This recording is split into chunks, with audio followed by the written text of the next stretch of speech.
శ్రీమాత్రే నమ. సద్గురు జ్యోతిషాలయం నుంచి 2025 ఆగస్టు నెల గోచార గ్రహస్థితులు, ఆ రాసులు అన్నీ కూడాను ఎలా గమనం ఎలా అవుతున్నాయి, వాటి యొక్క స్థానాలు ఎలా ఉన్నాయి అని చూస్తే, జ్యోతిష్ శాస్త్రరీత్యా ద్వాదశ రాశుల్లో ముందుగా మొట్టమొదటి రాశి మేషరాశి.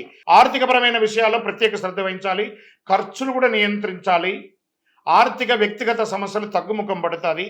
మన దగ్గర ₹1 ఉంది కదా అని చెప్పేసి 80 పైసలు ఖర్చు పెట్టకండి, కొంచెం ఆపుకోండి. వ్యాపారాల్లో కూడా ఆశించిన లాభాలు కనిపిస్తాయి. వ్యాపారవేత్తలకు గతంలో చేసిన పెట్టుబడుల ప్రయోజనం చేకూరుతాయి. ఇంటి యొక్క మరమ్మతులు చేసుకుంటారు, వాస్తుపరంగా సెట్ చేసుకుంటారు, లేదా నూతన గృహప్రవేశం చేసుకుంటారు, లేదా భూమి పూజ చేసుకునే అవకాశాలు ఉన్నాయి. ఊహించిన దానికంటే ఎక్కువ ఖర్చు కూడా అవుతుంది.